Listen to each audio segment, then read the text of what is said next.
Começa a aula. Beleza. Bom, pessoal, bom dia. Então, já estamos gravando. Eu queria dar bom dia, boas-vindas a todos aqui na nossa aula. Mais uma aula de gestão financeira para o curso de administração. É tão bom ver vocês aqui. Pena que só o Rivelino tá com o vídeo. Eu queria ver a carinha de todos vocês, mesmo quase que dormindo, né? Mas tudo bem, não tem problema. Eu também estou cansado, o professor também fica cansado, o professor também tem que acordar cedo, vai dormir tarde, eu dou aula à noite. Então, quando eu dou aula à noite, eu vou dormir quase 1 hora da manhã, pessoal. Que tem que abaixar a aula, colocar no YouTube, colocar lá no AVA. E também a vontade que eu dou aula, né? Eu acabo subindo muita adrenalina e demora para baixar. Mas vamos lá, né? Faz parte da vida. Eu estava falando para a Jéssica, vocês estão na melhor parte da vida de vocês. Acreditem em mim, eu sou um pouco mais experiente, só um pouquinho mais experiente, tá? Vocês estão numa fase da vida muito produtiva, onde que vocês absorvem muitas informações, e isso é muito legal, tá? Então aproveitem bem a faculdade. Bom, dando continuidade à nossa disciplina, hoje a gente vai falar sobre mercado financeiro e sistema financeiro nacional. Eu vou então abrir a nossa apresentação aqui, já está engatilhada. Vamos ver se ela vai aparecer para vocês. Ela já vai aparecer, pessoal. Opa, já apareceu. Vocês estão enxergando a apresentação, pessoal? O slide? Sim, professor. Ótimo. Então, de novo, como toda semana eu falo, que a nossa apresentação, ela começa, o primeiro slide tem o título da disciplina, gestão financeira, daí ali tem a semana que a gente está trabalhando. Eu coloco a mesma semana, do mesmo jeito que está lá no AVA, né? Para vocês não se confundirem. Nós estamos na semana 4 e vamos falar um pouco sobre mercado financeiro e sistema financeiro nacional. Aqui eu até vou fazer já um parênteses, já desde o início, pessoal, porque eu vou falar pouco de mercado financeiro e mais sobre sistema financeiro nacional. Quando a gente trabalha em gestão financeira de uma organização, o sistema financeiro nacional é mais importante ainda do que o mercado financeiro. Vocês têm que entender como funciona, tá? O mercado financeiro é tudo, mas o que mais nos interessa é o sistema financeiro nacional, tá? E então vocês precisam entender muito bem isso, porque muitas das decisões de vocês dentro das organizações vão depender, por exemplo, do subsistema normativo do SFN, Sistema Financeiro Nacional. Então eu não vou poder falar muito sobre mercado financeiro, mas mercado financeiro, gente, é muito legal. Eu gostaria, por exemplo, de falar bastante sobre a bolsa de valores, né, ações, como funciona, como que você pode trabalhar, etc. Mas infelizmente não é objeto da nossa disciplina, né? Mas daria para falar horas só sobre bolsa de valores, né? O índice Ibovespa e etc. Então, a gente vai falar um pouquinho sobre o mercado financeiro e daí a gente vai localizar o sistema financeiro nacional e falar mais sobre isso. Então, vocês sabem que meu nome é Klaus. Vamos começar com a nossa aula de hoje, então, pessoal? Vamos falar um pouco sobre, explicar o geralzão sobre mercado financeiro. Olha, pessoal, tem conceitos bonitos, né, científicos, técnicos. Então a gente pode dizer que nem Pinheiro colocou em 2007, mercado financeiro é o mecanismo ou ambiente através do qual se produz um intercâmbio de ativos financeiros e se determinam seus preços. Né? Olha que bonito, o intercâmbio, uma troca de ativos financeiros, dinheiro, e determina-se o preço desse dinheiro. Pessoal, vamos dizer assim, a grosso modo, mercado financeiro é o ambiente onde o dinheiro é negociado. Ponto final. Simples. né? Então, aquela tradução ali do conceito bonito de Pinheiro é onde que o dinheiro é negociado. E o que faz parte, o que participa do mercado financeiro? Então, ele é representado por um conjunto de instituições de cunho financeiro, como bancos, por exemplo, e autoridades monetárias, como o Banco Central, etc. Então, este conjunto, instituições financeiras e autoridades monetárias, elas vão regulamentar e permitir a realização de transações entre quem tem o dinheiro e quem precisa do dinheiro. É por isso que o mercado financeiro existe. Alguém tem dinheiro e alguém precisa de dinheiro. Então, se a gente pensar nesse sentido, dinheiro é uma mercadoria, nada mais do que isso. E eu posso negociar dinheiro por dinheiro, né? Então, eu vou negociar dinheiro, eu vou emprestar dinheiro, eu vou vender algo para alguém, um produto financeiro para alguém, e ele vai me pagar de volta, acrescido aos juros, né? Lembrem-se que juros é a forma como você remunera quem te emprestou dinheiro, né? Então, quem tem dinheiro, ele tem uma mercadoria. Ele vai emprestar dinheiro para outro, ele vai vender dinheiro para outro, ele quer obter aquela quantia de volta, acrescido de uma remuneração.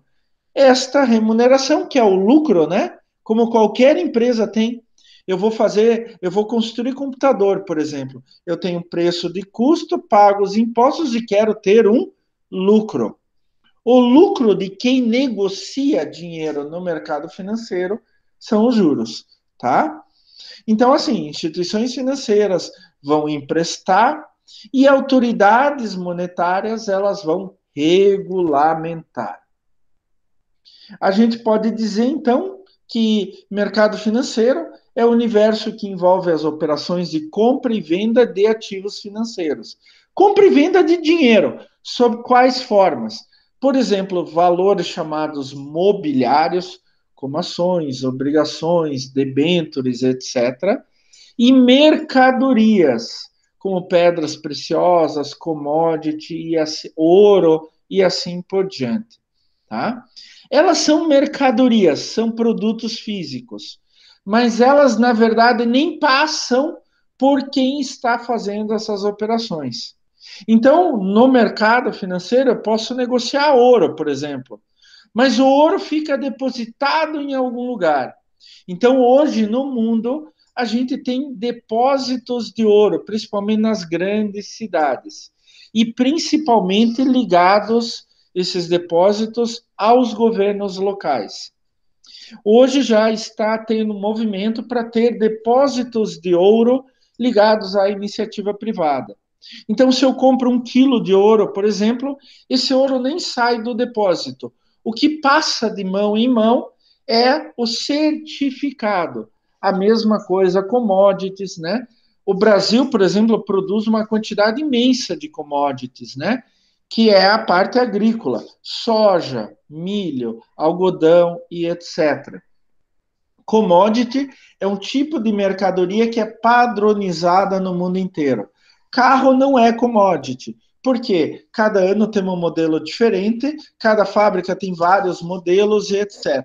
Agora, soja, farelo de soja, óleo de soja, isso são commodities, porque elas são iguais no mundo inteiro. Então, por exemplo, um agricultor produz 10 toneladas de soja e ele vende para o mercado financeiro. Na verdade, essa soja vai ser depositada em um armazém e o que ele vai vender é um certificado. E hoje já tem mercados, não é sempre que acontece isso, tá, gente? Mas tem mercados que vão renegociando aquele papel com aquelas 10 toneladas de soja. Pode acontecer de o agricultor vender direto, por exemplo, para um exportador e esse exportador vender direto para um importador em outro país. Isso também é normal, tá?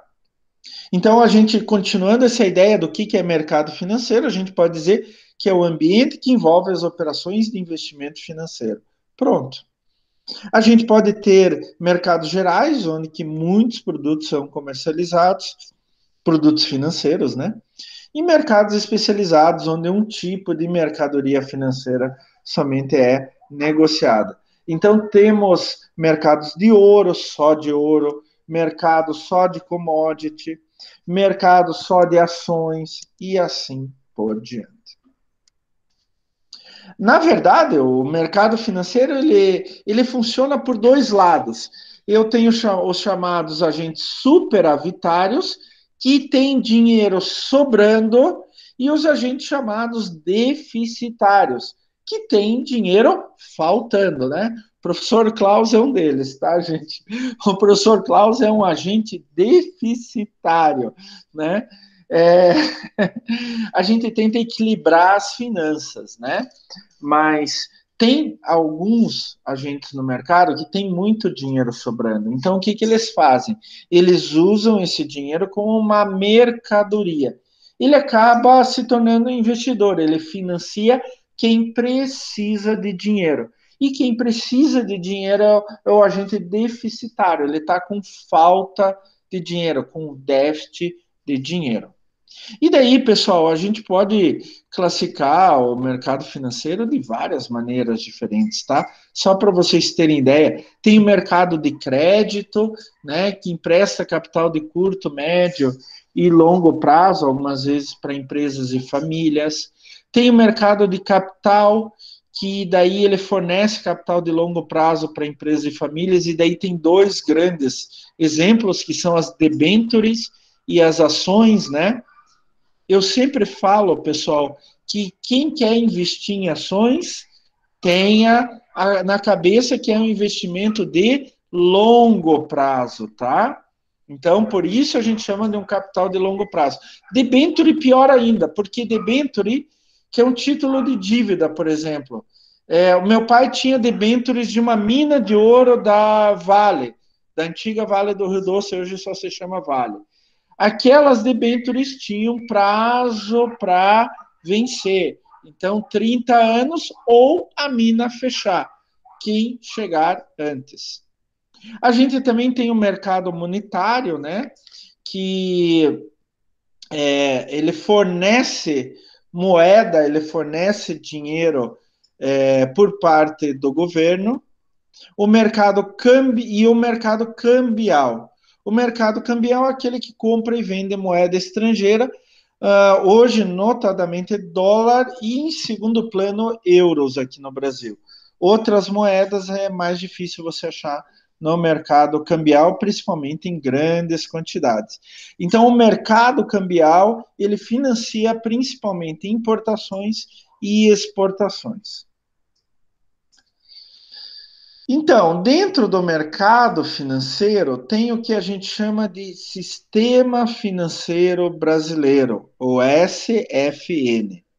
A gente fala que o Sistema Financeiro Brasileiro é o conjunto de órgãos e instituições responsáveis pela gestão da política monetária do governo. Pessoal, todo governo, e daí quando a gente fala de governo, é só o nível federal, né? A União, o governo federal, os governos municipal e estadual não entram nessa ideia, nessa função. Todo governo, ele tem que zelar pela própria moeda, ele tem que zelar pela economia e dentro da economia ele tem que zelar pela própria moeda. Para tentar levar a economia e a moeda de forma correta, de tal maneira que a população, a sociedade saia ganhando, os governos têm que têm que criar as suas próprias políticas monetárias, né? Que vai entrar aí emissão de dinheiro, emissão de notas, né? Ele vai entrar compra de títulos, venda de títulos pelo governo, vai entrar aí a questão cambial, desvalorização, valorização, e assim por diante. Então, volte e meia, vocês veem uma notícia, né? O dólar está subindo muito, né? Daí, o que, que é isso? Que eu tenho pouco dólar no mercado, daí as pessoas querem comprar dólar, como tem pouco dólar, as pessoas começam a oferecer mais. Opa, eu ofereço R$ 5 por dólar. Não, eu ofereço 5,5, eu ofereço 6. Daí quem tem o dólar em mãos, ele vai aceitar o maior lance. Eu vou vender por 6. Então isso vai fazendo com que a cotação média do dólar suba. Se está subindo muito, o que o governo faz dentro da política monetária? Eu estou dando um exemplo para vocês. O governo tem uma reserva em dólar, né? Daí ele pega e vende dólar no mercado. Então ele coloca lá $1 bilhão. O que acontece? Entra mais dólar, as pessoas não precisam ficar brigando pelo dólar, dando valores cada vez mais altos pelo dólar. E daí a cotação desce. Então, algumas vezes vocês ouvem notícia, hoje o governo vendeu 10 bilhões de dólares e mesmo assim a cotação não caiu. É muito comum acontecer. A gente não ouve isso todos os dias, mas quando a situação está mais complicada, a gente ouve notícias porque o Banco Central, que cuida dessas reservas brasileiras, ele acaba fazendo uma transação muito grande no mercado, acaba afetando o mercado. Então isso faz parte, por exemplo, da política monetária. Então, quando vocês ouvem lá que o Conselho Monetário Nacional diminuiu os juros, né? Os juros base da economia brasileira, ou aumentou os juros. E isto faz parte da política monetária do governo. E quem decide isso são órgãos que estão dentro do sistema financeiro nacional. Mas é assim, no sistema financeiro nacional, não tem só instituições do governo, tem instituições privadas, já vou mostrar para vocês, que são ligadas ao mercado de capitais. Elas podem ou não ser prestadoras de serviço financeiro, né? Bancos, corretoras e etc., mas estão dentro do mercado financeiro, como a gente viu há pouquinho. Então, o sistema financeiro brasileiro ele é formado por, prestem atenção, entidades normativas supervisoras, que estão em um grupo só, e por entidades operadoras, que vão operar este sistema. Por isso que a gente caracteriza o sistema financeiro brasileiro em 2 subsistemas, o normativo e operativo. Eu quero que vocês prestem atenção, gente. Não é só decorar, pelo amor de Deus, gente. Quem decora perde informação, acaba não conseguindo raciocinar. Tem 2 sistemas. Um que faz as normas, sistema normativo, e outro que opera essas normas, sistema operativo. Não é lógico isso? Claro, vem de cara já isso. Então, se eu tenho um sistema onde que algumas entidades elas ditam as regras e outras prestam serviço, então aquelas que ditam as regras fazem as normas, pertencem ao subsistema normativo. E aquelas que seguem as regras, elas operam. Então, subsistema operativo. Então, aqui, essa figura é muito legal, gente. É claro que ela é muito dinâmica, muda, mas a base é a mesma, tá? Em branco, vocês veem o subsistema normativo, e é principalmente o Conselho Monetário Nacional, o CMN, o Bacen, que é o Banco Central do Brasil, e a CVM, que é a Comissão de Valores Mobiliários. O Banco do Brasil, a Caixa Econômica e o BNDES, eles também podem entrar em algumas coisas no subsistema normativo, mas eles são considerados via de regra como dentro do subsistema operativo. Então, principalmente no normativos, Conselho Monetário Nacional, Banco Central e Comissão de Valores Mobiliários. Então, eles ditam as regras, fazem as normas. Eles é que conduzem a política monetária do governo brasileiro, dentro da chamada macroeconomia, né? E no subsistema operativo, daí temos quem vai operar aquela política monetária. São as instituições financeiras privadas e públicas, daí entra também efetivamente o Banco do Brasil, Caixa Econômica e BNDES, e as chamadas instituições financeiras auxiliares. Então, bancos comerciais, bancos de investimento, bancos múltiplos, sociedade de crédito imobiliário, sociedade de crédito financeiro e investimentos, sociedades de arrendamento mercantil, bancos comerciais estaduais. Aliás, deixa eu fazer um parênteses aqui. Eu sou do tempo que os bancos comerciais estaduais eram fortes, tipo Banestado, daqui do Paraná, né? E a poupança Banestado continua. Não, esse é Bamerindos, né? Não, tá certo, era Bamerindos. Mas o Banestado foi que deu um problema muito grande com câmbio, um desvio gigantesco, né, de bilhões. Daí tinha o Benji em Minas Gerais. O meu pai até tinha uma conta no Benji. O Benji tinha uma agência aqui em Curitiba. Tinha o Banrisul do Rio Grande do Sul, eu acho que ainda existe. O Banespa de São Paulo. Em Santa Catarina, acho que era Banesc, eu não tenho certeza, mas a maioria desses bancos comerciais estaduais, eles desapareceram. Então, hoje a gente tem como primordiais o Banco do Brasil, que uma parte do capital é privado, né? Você pode comprar ações do Banco do Brasil lá na Bovespa, na B3, né? Eu gosto de falar Bovespa, ainda que é a Bolsa de Valores de São Paulo. Bom, eu sou do tempo que ainda tinha Bolsa de Valores no Rio, tinha uma Bolsa de Valores aqui em Curitiba, era bem pequena, mas tinha. Era quase inexistente, mas tinha. E daí, hoje nós só temos uma Bolsa de Valores, que é a de São Paulo, né? Chamada hoje B3. Entre os auxiliares tem as sociedades corretoras, distribuidoras e daí os agentes autônomos. Daí eu quero trazer a experiência familiar, porque o meu pai era, foi mais de 30 anos, gente, um agente autônomo, 30 anos? Não, uns 20 anos, ele foi um agente autônomo dentro do mercado financeiro. Então, meu pai trabalhava comprando e vendendo ações. Né? Eu já comentei isso com vocês, por isso que eu tenho mais essa afinidade, mais uma afinidade fora a minha formação, dentro da área de gestão financeira. Só sobre esse quadro daria para falar muito. Vamos tentar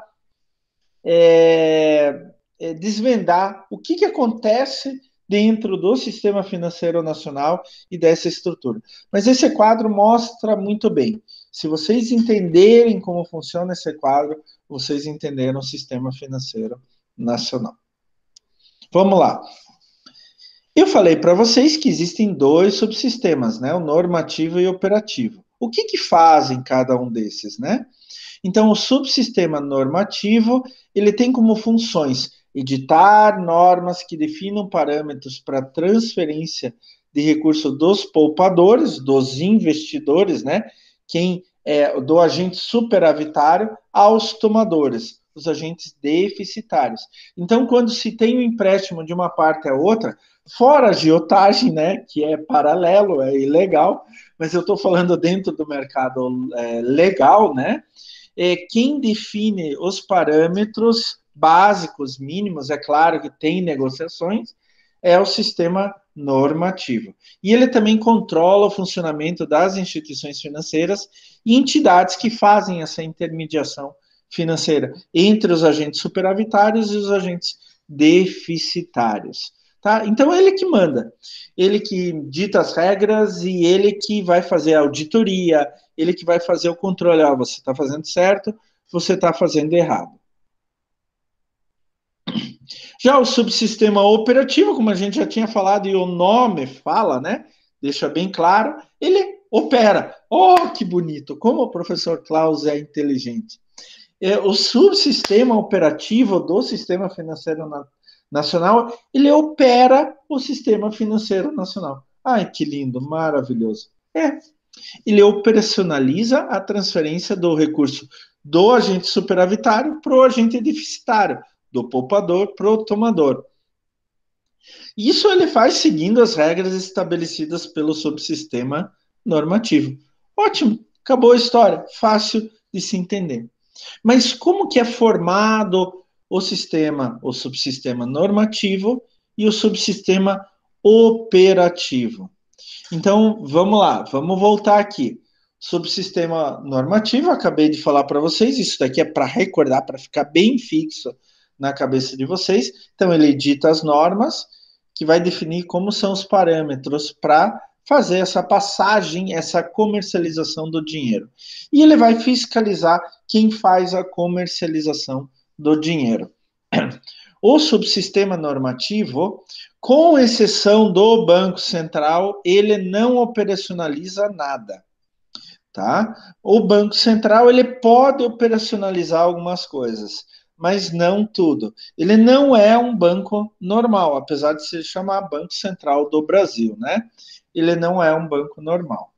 Então, eu falei para vocês que isso é muito importante vocês entenderem, porque tudo que vocês fizerem em termos de gestão financeira, por exemplo, um investimento, um financiamento, vai passar por normas ditadas pelo subsistema normativo do Sistema Financeiro Nacional. Então, por exemplo, quem faz parte? O Conselho Monetário Nacional, o CMN, o Bacen, que é o Banco Central, e a CVM, que é a Comissão de Valores Mobiliários. Vamos ver cada um desses. O maior de todos, o que fica acima hierarquicamente, é o CMN, Conselho Monetário Nacional. O Conselho Monetário Nacional é ele que define como vai ser a política de moeda e de crédito no Brasil.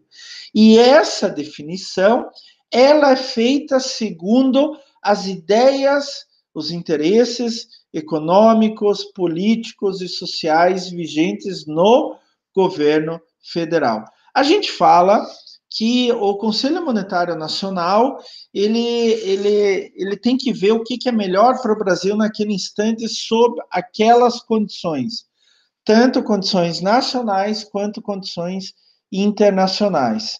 Por isso que é ele que mexe na taxa de juros, porque a taxa de juros faz parte da política de crédito. Se o governo aumenta a taxa de juros, o que ele faz? A taxa Selic, né, que é a taxa básica de juros no Brasil. Ele aumenta a taxa de juros, ele faz com que as pessoas peguem, que as pessoas emprestem dinheiro para o governo. Por quê? Se a taxa de juros está alta, a taxa de juros está alta, o governo vai me pagar muito dinheiro para emprestar para ele, né? Vai pagar muitos juros para emprestar dinheiro para ele. Então, o pessoal, quem tem dinheiro investe no governo, porque a taxa de juros está alta, tá? Então, o governo tira dinheiro do mercado. Isso é principalmente para diminuir a inflação, entre outras coisas. Mas a principal função é diminuir a inflação. Porque se tem pouco dinheiro no mercado, as pessoas gastam pouco e daí não tem aquela disputa pelos produtos que tem, né? Oferta e demanda, a gente falou isso lá na primeira aula, aquela disputa. Quanto maior a disputa, quer dizer, eu tenho muita demanda para pouca oferta, os preços vão subir, tá? Porque o produtor vai fazer um leilão, quem paga mais? Então, o governo, para tentar diminuir isso, ele tira dinheiro do mercado, como? Aumentando a taxa Selic de juros, né? Para fazer com que as pessoas invistam no próprio governo, emprestem dinheiro para o governo, tá? E ele vai também definir se a gente vai emitir mais papel moeda, né? Mais moeda metálica também, etc. Né? Então, quem decidiu, por exemplo, fazer uma nota de R$200, agora vocês viram, né, que vai ser a nota de R$200, foi o Conselho Monetário Nacional. E ele é composto por, entre outras pessoas, entidades, etc., pelo ministro da Fazenda, né, que hoje é o ministro da Economia. Cada governo faz uma disposição de ministérios, né, pelo ministro do Planejamento e pelo presidente do Banco Central, entre outros. Quais são as funções básicas do Conselho Monetário Nacional? Aliás, eu tenho que explicar para vocês, ele não opera nada, ele só dita como que tem que fazer. E daí, quem que vai operar para o Conselho Monetário Nacional para fazer isso virar realidade é o Banco Central, tá?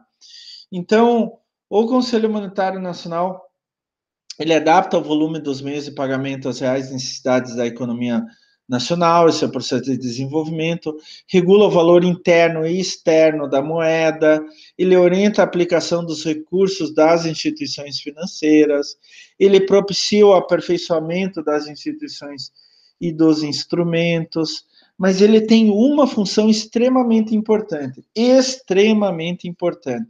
zela pela liquidez e solvência das instituições financeiras, tá?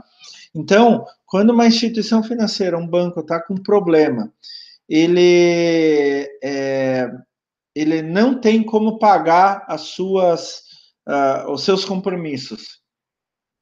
O Conselho Monetário Nacional, ele vai dizer, olha, Banco Central, empreste dinheiro, Tesouro Nacional, né, que é o dinheiro do governo, empreste dinheiro, porque se um banco começa a falir, outros bancos podem falir, e daí o subsistema operativo do sistema financeiro nacional pode desabar. E, obviamente, o Conselho Monetário Nacional vai coordenar as políticas monetária, creditícia, orçamentária, fiscal, de dívida pública, tanto interna quanto externa, né? De novo, o Conselho Monetário Nacional, ele só diz como tem que fazer. E daí outros entes, como o Banco Central, vai colocar em prática.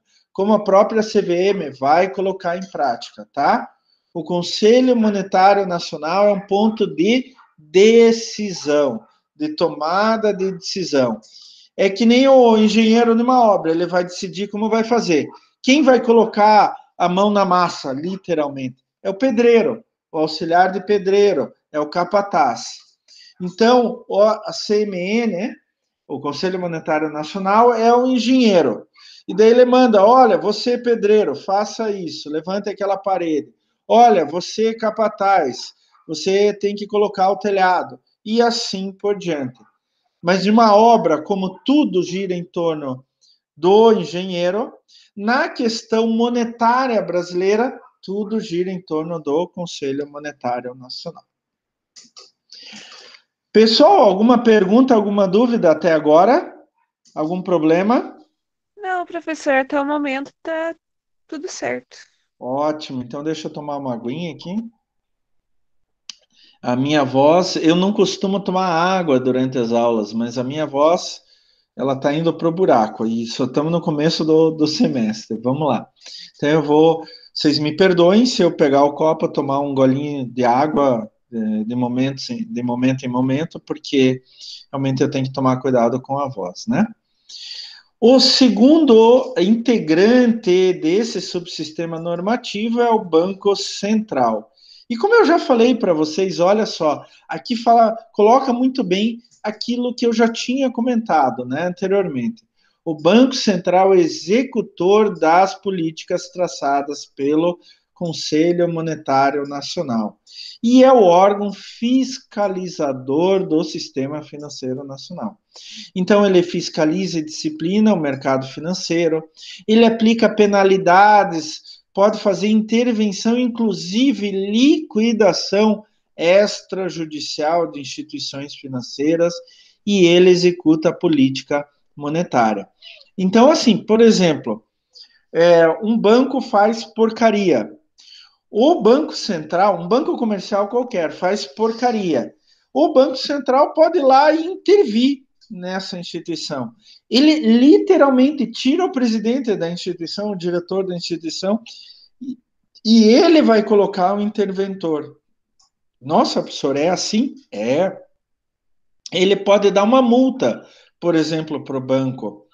Né? Olha, você fez isso de errado, você descumpriu tais regras, violou tais regras, e ele pode simplesmente dizer assim: esse banco vai fechar.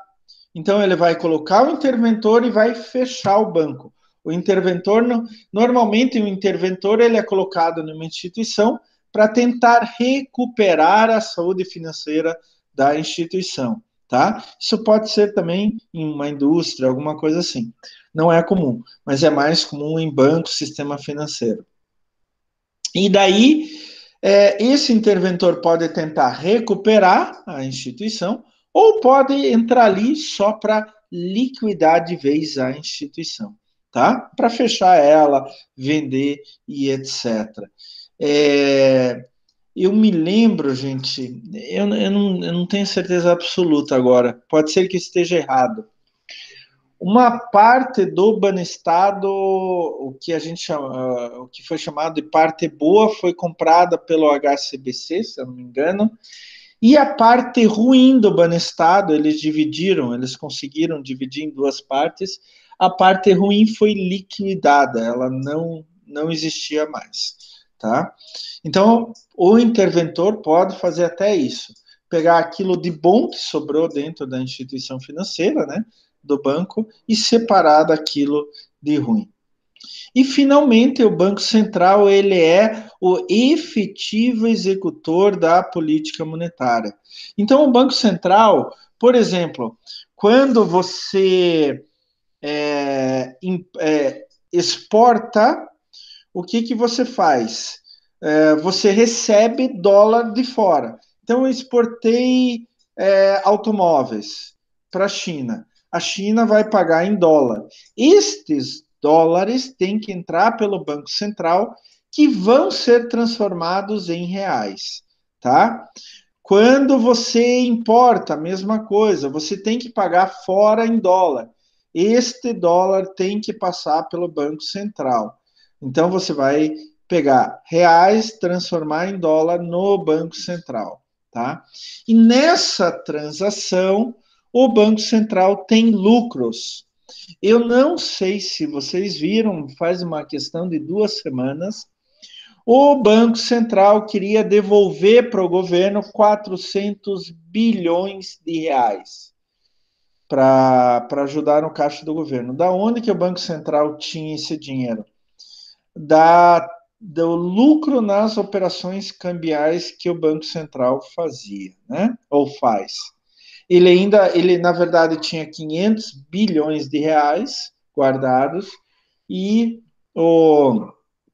ele ia ficar com 100 e dar 400 bilhões para o governo, para o caixa do governo. É possível, não sei como se efetivou isso, né? Eu não vi o final da notícia, né? Mas eu vi da ideia do Banco Central fazer isso. E com esses dólares, olha, hoje a gente deve ter mais de 300 bilhões de dólares em reservas internacionais do Brasil, feitas através desse lucro. Também quando o governo pega esses dólares, o dólar está subindo muito aqui dentro, não é bom o dólar tão alto. O que o governo faz? O que o Banco Central faz? Pega uma parte desses dólares e vende para forçar a baixa do valor. Ele pode fazer o contrário também, né? O Banco Central pode comprar dólar do mercado para forçar a alta do valor, né? Tirar dólar, secar a quantia de dólares que está no mercado, o pessoal quer dólar e daí não tem, vai oferecendo cada vez mais, isso desvaloriza a própria moeda. Eu vivi aqui no Brasil já alguns momentos de hiperdesvalorização feita de propósito pelo governo, né? Através do Banco Central. Onde que de uma vez só, eu me lembro, isso foi na década de 80, se não me engano, uma vez só a moeda brasileira, não me perguntem qual, porque eu já passei por umas 5, 6 no mínimo, e o real é a mais duradoura de todas, o governo ele comprou dólar do mercado para, ele vendeu muito dólar no mercado para desvalorizar, perdão, é o contrário, ele colocou muito dólar no mercado para desvalorizar o real. Então, o Banco Central acaba atuando como um executor da política monetária. Quais são as atribuições do Banco Central, então? Fiscalizar os bancos, né?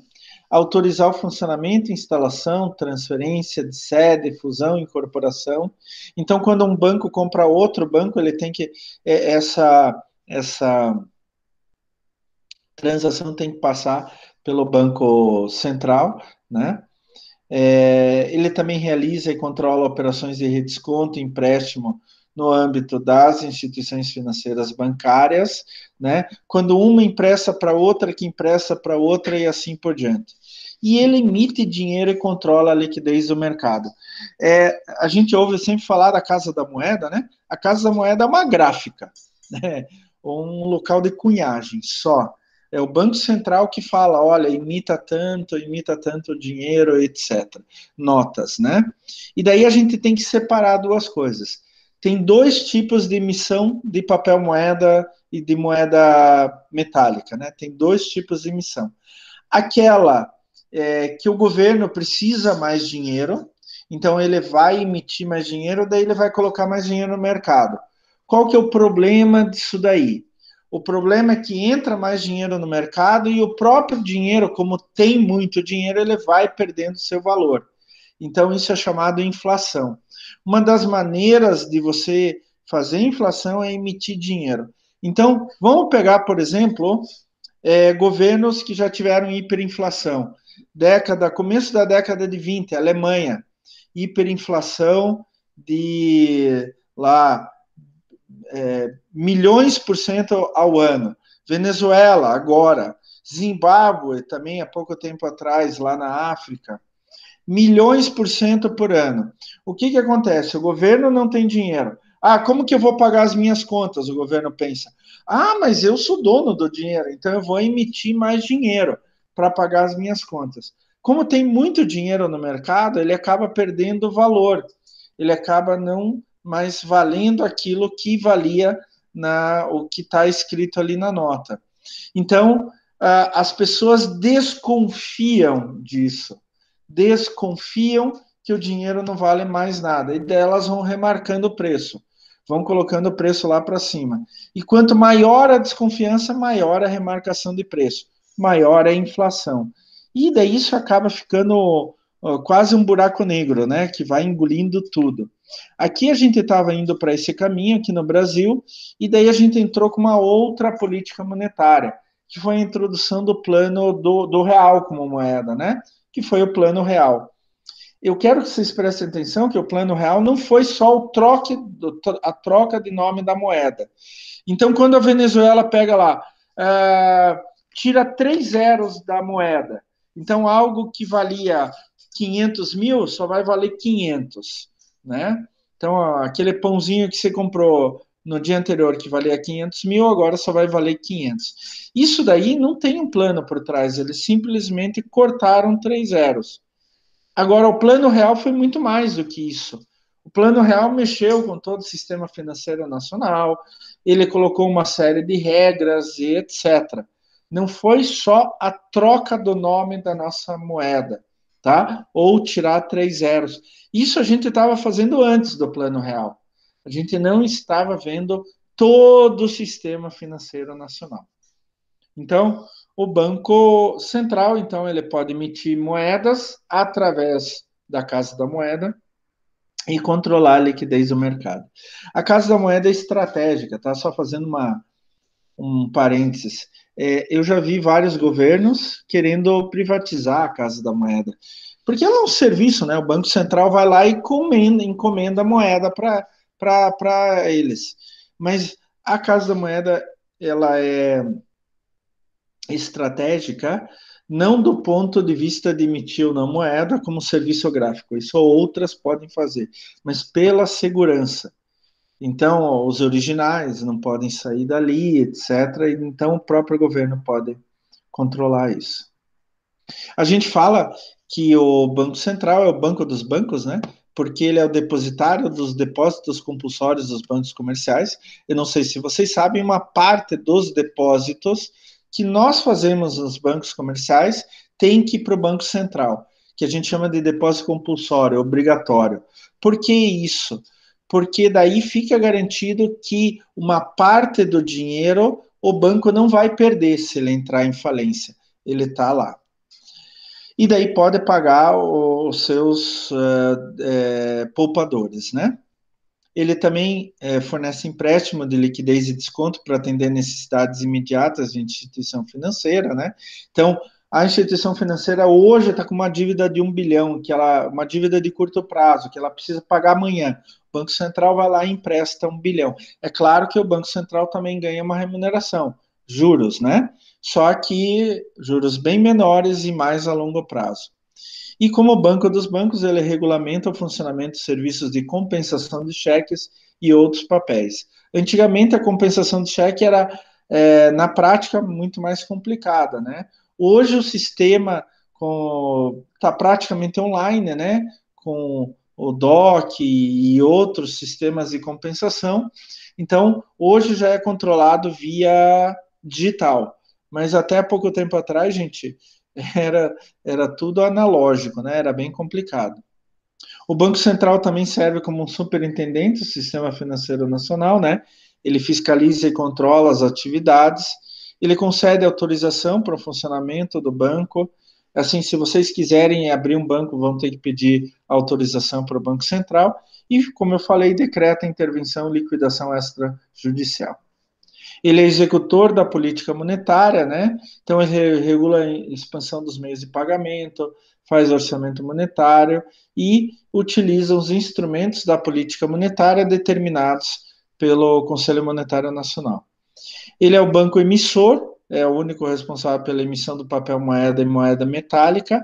Quem faz a emissão é quem, na prática, né? O concreto ali, o que a gente pode pegar na mão é o caso da moeda, mas ele controla a casa da moeda.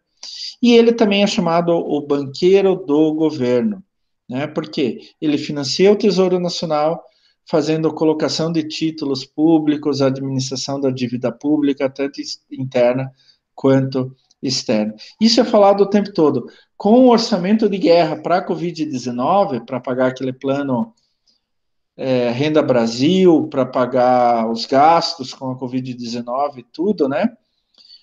O governo teve que assumir um endividamento maior, né? Isso foi feito através do Banco Central.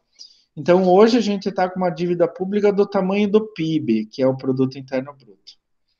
O Banco Central também é o depositário das reservas internacionais do Brasil, que o Brasil tem em dólar, em euro, e é o responsável pelas operações ligadas aos organismos internacionais. Por exemplo, empréstimo. Todos os empréstimos internacionais passam pelo Banco Central. E, finalmente, o terceiro componente, né, do subsistema normativo é a CVM, Comissão de Valores Mobiliários. Ela normatiza e controla o mercado de valores mobiliários. O que é esses valores mobiliários? Gente, eu acho que eu coloquei isso lá num dos primeiros slides. Deixa eu ver aqui, vamos voltar.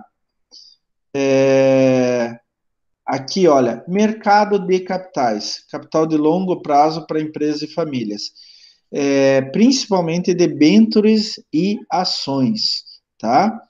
Então, é mais ou menos aí que a CVM trabalha, entre outras coisas, é claro. Então, ações, partes beneficiárias, debêntures, papéis comerciais de diferentes tipos, né? Ela faz uma micronormatização, microfiscalização, né? Enquanto o Banco Central pega tudo, pega a macroeconomia, a CVM pega mais a microeconomia, né? As funções básicas da CVM são promover medidas incentivadoras para canalizar poupanças para dentro do mercado acionário, estimular bolsa de valores, instituições operadoras, mas principalmente, de novo, principalmente, a CVM assegura lisura nas operações de compra e venda de valores mobiliários, por exemplo, compra e venda de ações, e dá proteção aos investidores de mercado. Daí eu me lembro, década de 80, comecinho da década de 90, o Brasil tinha um mega investidor no mercado de ações, chamado Naji Narras. Ele era de origem libanesa, ele era, acho que libanês, veio para o Brasil jovem ainda, e depois foi juntando dinheiro e entrou no mercado de ações. E o Naji Narras chegou a ser preso, teve que pagar altas multas, porque ele fazia operações de compra e venda de ações que não eram lícitas, que não eram permitidas. O Naji Narras, ele era tão grande como investidor, mas tão grande, gente, que ele chegou a quebrar bolsas, fazer da queda no valores de todas as ações na Bolsa de Valores, tanto do Rio quanto de São Paulo, quando existia a do Rio ainda. E eu me lembro que eu vi uma entrevista, nunca mais esqueço, isso foi década de 90, o Najinarras falando que ele fazia tudo certo, que ele não tinha nada ilegal e que tinha lá o presidente da CVM que estava perseguindo ele. O presidente da CVM não gostava dele, tinha inveja dele e perseguia ele, né? Então, assim, a CVM fiscaliza essas operações nos valores mobiliários, principalmente ações. Você pode dizer que dos valores mobiliários, talvez 70%, 80% seja ações, tá? A B3 hoje, ela movimenta alguns bilhões de reais dentro das ações por dia, tá? Então, a CVM trabalha, fiscaliza instituições financeiras, companhias de capital aberto e investidores, como era o Najinarras, né? Najinarras ainda está vivo, vi uma entrevista dele há 2 anos atrás, ele recolocou, reafirmou que era perseguição da CVM, que ele fazia tudo certo. Mas a CVM, ela tem que cuidar para que todas essas ações estejam dentro da lei, dentro das normas. Pessoal, então esse foi o subsistema normativo. E, olha, é assim, gente, não é só vocês seguirem regras, as regras estão prontas. Vocês têm que entender como eles pensam, para daí até se antecipar às regras. Então é muito importante que vocês saibam de verdade, gente, o que é o Conselho Monetário Nacional, por que ele aumenta e diminui os juros, o que é o Banco Central, o que ele faz em relação aos outros bancos, por que o Banco Central, ele, por exemplo, mandou fechar tal banco, né, fez a liquidação extrajudicial. E vocês têm que entender o que é a CVM, qual que é o papel dela em relação aos valores mobiliários, principalmente ações. Porque, por exemplo, se a companhia de vocês tem ações na B3, vocês vão sofrer fiscalização da CVM, obrigatoriamente. Até para ver, porque vocês daí têm que declarar todo o movimento financeiro da empresa de vocês, quando vocês têm ações na bolsa, né?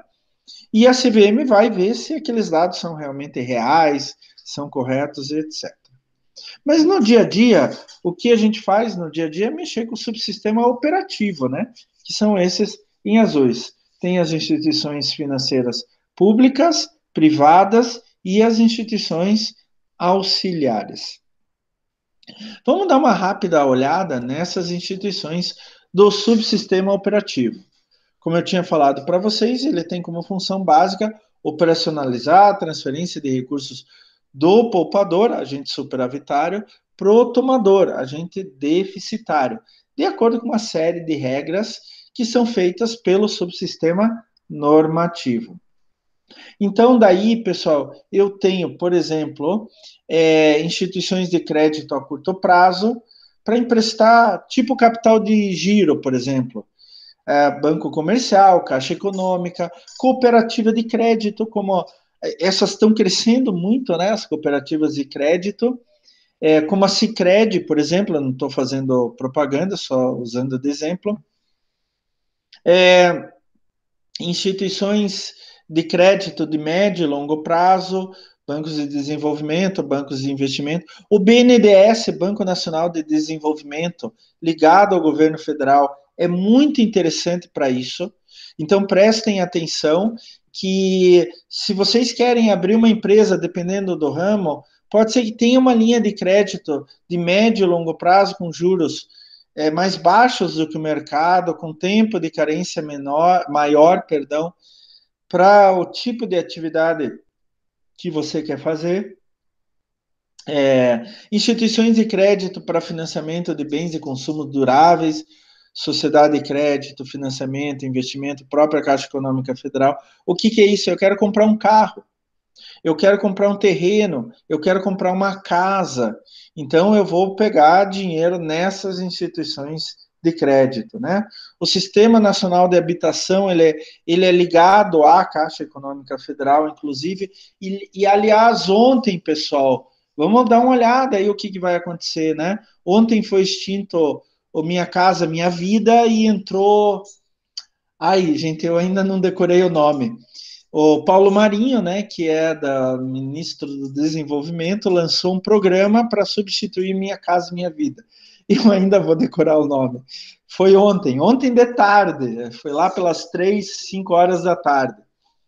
Então, algumas novidades que eu vi rapidamente, eu não vi ainda o programa em detalhes, mas ele vai ser focado para o Norte e Nordeste, né, onde tem maior déficit de habitações, e ele vai permitir crédito para financiamento de bens maiores, né, casas um pouquinho maiores, porque Minha Casa Minha Vida era para casas muito pequenas, eram muito pequenas mesmo, gente, de 50, 60 metros quadrados, algumas vezes para 5, 6 pessoas, né? E esse novo sistema de crédito para habitação, Casa Brasil pode ser, eu não me lembro o nome, ele vai funcionar basicamente pela Caixa Econômica Federal. A gente ainda tem o Sistema Financeiro de Habitação, né, que é ligado à Caixa Econômica Federal, mas ainda pode ter associações de poupança, empréstimo de crédito imobiliário, não são mais muito comuns. Dentro do subsistema operativo ainda temos as instituições de intermediação no mercado de capitais, que é principalmente sociedade corretora. Então, por exemplo, eu tenho um pouco de ações, eu faço através de uma sociedade corretora, tá? Mas hoje em dia já é possível fazer o home broker, que é você mesmo, através de um site específico, junto à B3, você pode fazer essa compra e venda de ações.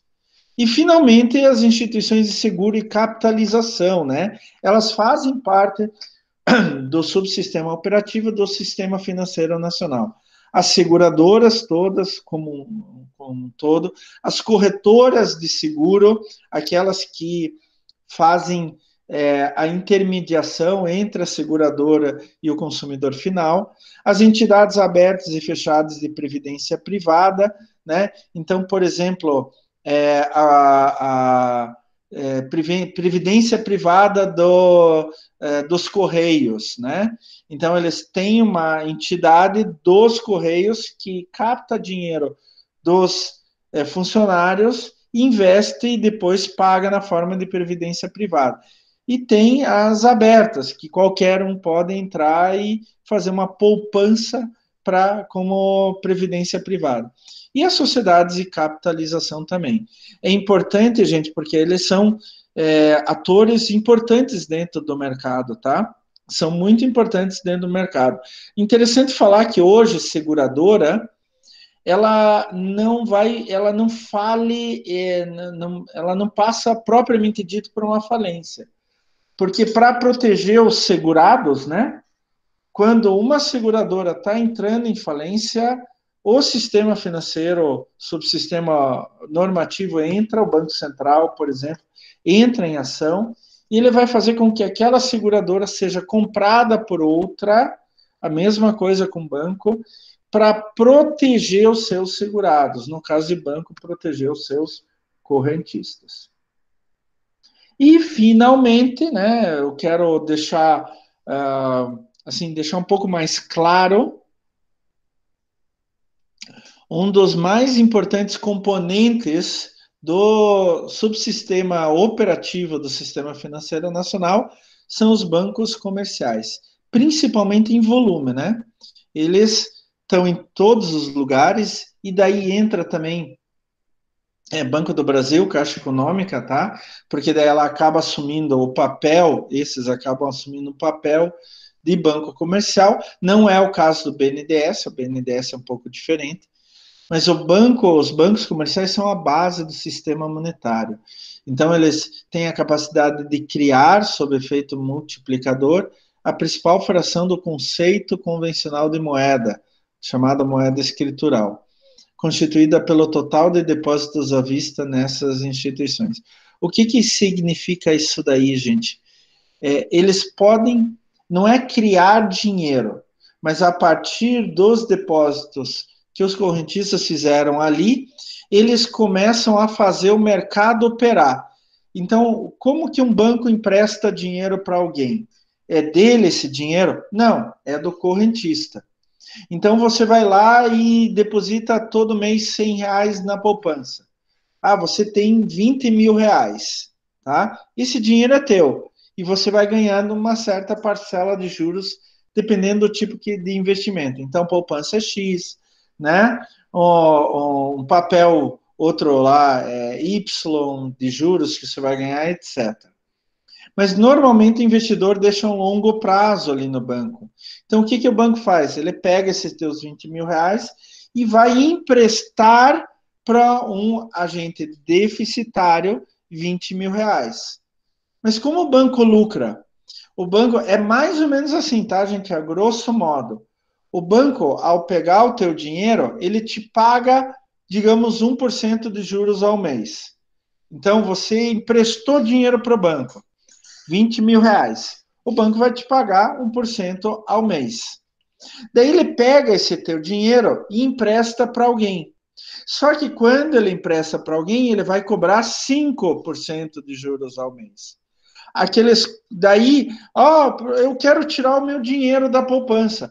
O banco tem de milhões de correntistas, né? Então ele pega dinheiro de um outro qualquer e te devolve com aqueles juros de 1% ao mês, tá? Mas ele pegou o teu dinheiro e emprestou por muito mais do que ele paga para você. E daí é o lucro dos bancos, tá? E daí eu quero fazer um parênteses aqui, uma opinião particular minha. Uma opinião particular do professor Klaus, e ponto final, tá?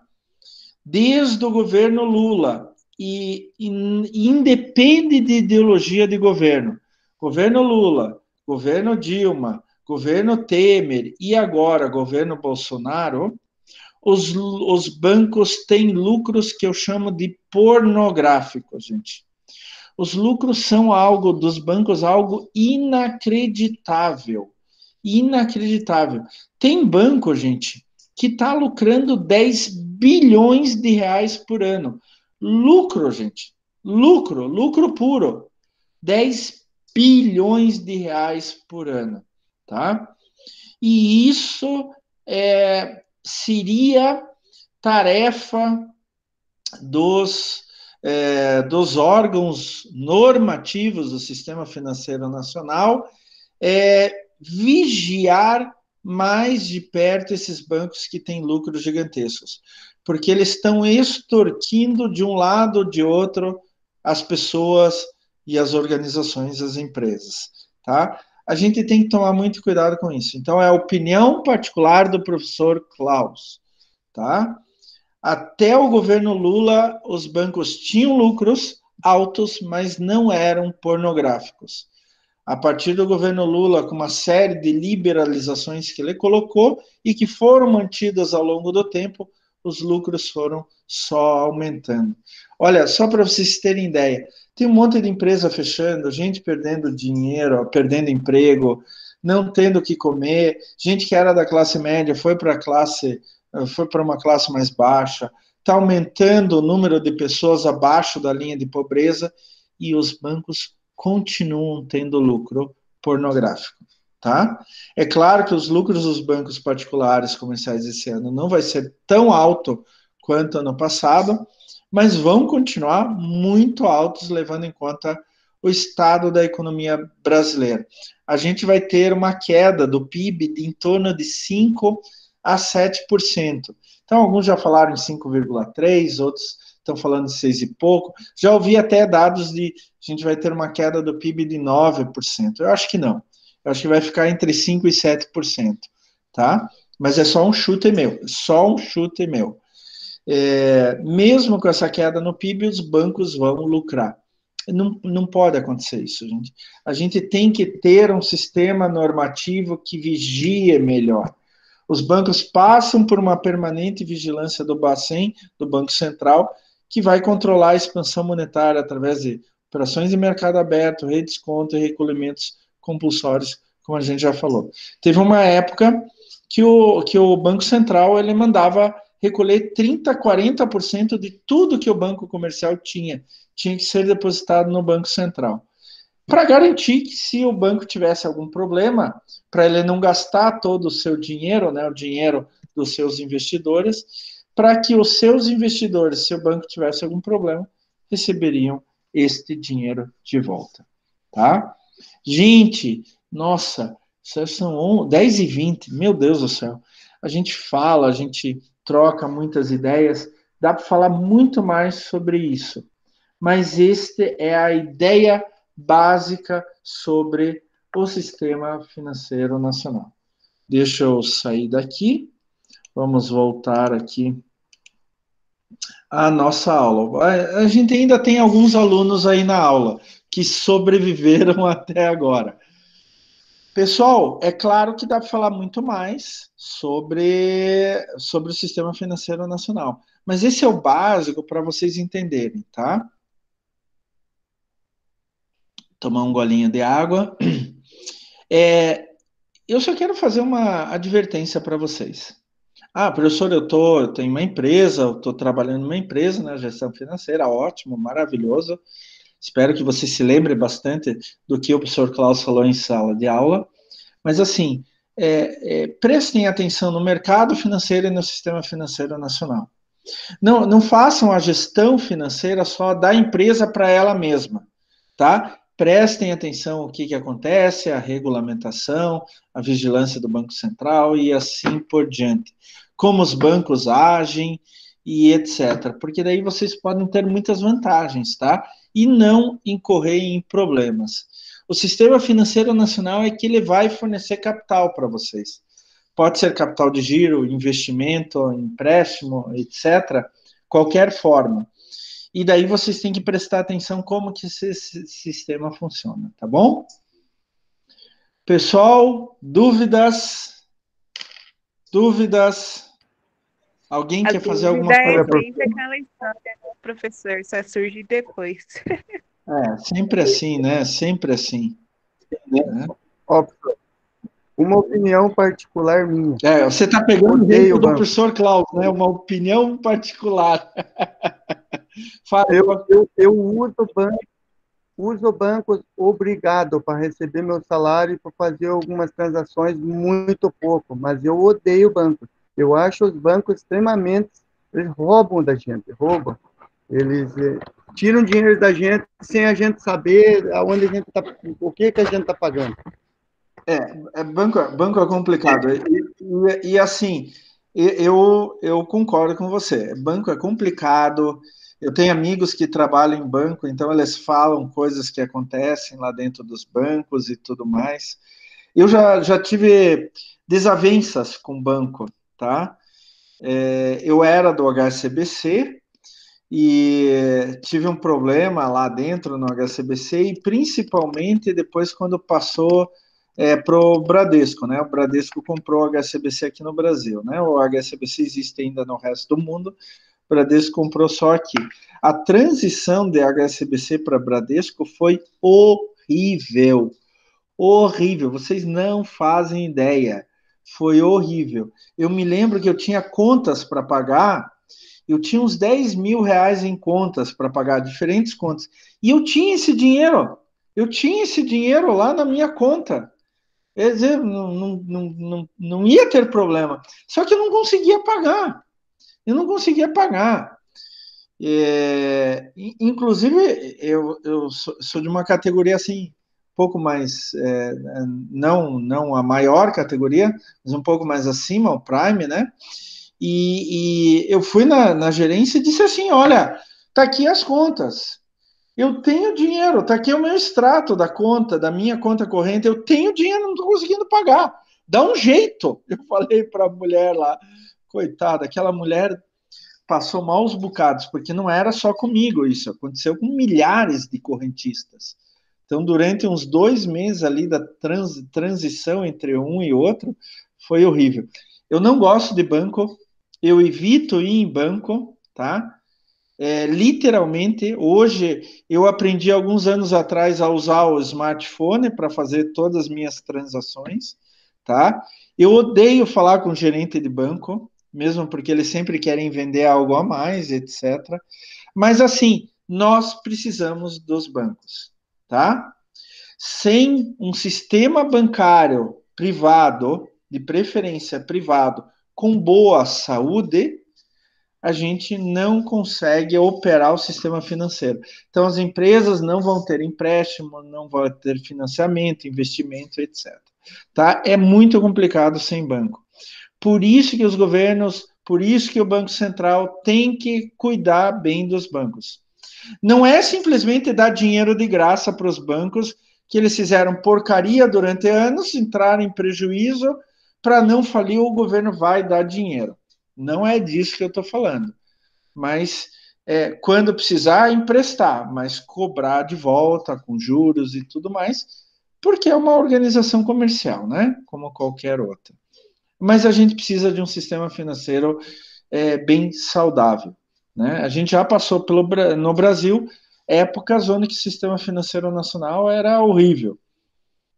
Então a gente tem que tomar cuidado com isso. Tá bom, pessoal? Mais dúvidas?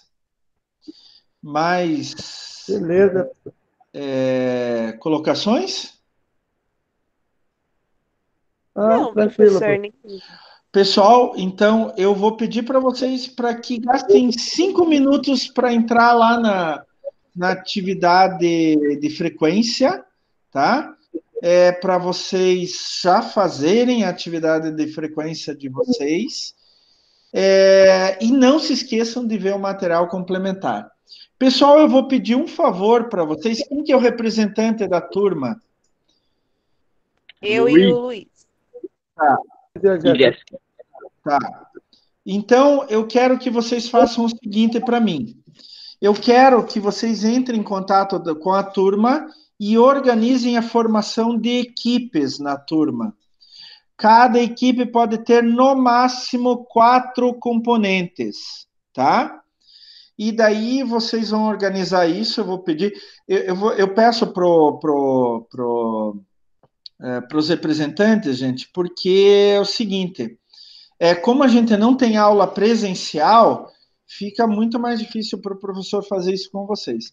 Então, organizem o mais rapidamente possível a equipe com, no máximo, 4 componentes e me mandem por e-mail os componentes de cada equipe, tá bom? O mais rápido possível. Semana que vem, eu já vou passar os trabalhos que vocês têm que fazer este bimestre. E vão apresentar depois os trabalhos. Tá bom, pessoal? Pode ser? Tudo bem. Tudo bem, professor. Eu já vou colocar lá no grupo agora a informação e pedir os nomes diretamente. Isso. Daí, no máximo, 4 componentes. Porque daí, semana que vem, eu vou passar os trabalhos para dar tempo de vocês fazerem trabalhos bem legais. Tá bom, pessoal? Tá bom, professor. Mas, professor, para que fazer trabalho agora? Porque é obrigado a fazer. É simples. Porque é obrigado. Por que fazer prova? Porque é obrigado a fazer prova. É simples. Não tem outra explicação. Só isso. Pronto, acabou a história. Beleza, professor. Então já vou jogar lá no grupo. São o máximo 4 pessoas. Trabalho de gestão financeira vai ser passado semana que vem. Okay. Isso, eu vou passar o trabalho para a semana que vem, mas eu queria que vocês me passassem cada equipe o mais rápido possível para ver quantos trabalhos eu preciso designar para vocês, tá bom? Tá bom. Uhum. Aqui a turma é pequena, professor. Acredito que só vai ter no máximo 2, 3 grupos por aí. Aqui tem 7. Tá faltando muita gente na aula? Acho que tem uns 11 alunos, se eu não me engano. Tá. Mais. Então, provavelmente vai dar 4, 8, 12. Então, provavelmente vai dar 3 equipes. Tá, tudo bem. Tranquilo. Sem problema. No máximo, se vocês quiserem fazer mais equipes, professor, quero fazer uma equipe de 1, pode. Equipe de 2, pode. Eu estou falando no máximo 4. No máximo 4. 5 de jeito nenhum, tá? Tá bom. 5 de jeito nenhum. Tá certo? Então, pessoal, por favor, façam isso. Entrem lá na atividade de frequência e não se esqueçam de ver o artigo que eu coloquei lá no material complementar. Tá, pessoal? E daí, semana que vem, eu já coloco o trabalho e as regras do trabalho, tá? Tá bem, professor. Muito obrigada. Aí, professor. Falou, então. Tchauzão para vocês. Abraço, professor. Tchau, professor. Boa Abraço, semana. Evelina. Até semana que vem, gente. Tchau, tchau. Até semana que vem. Até. Tchau. Tchau, tchau.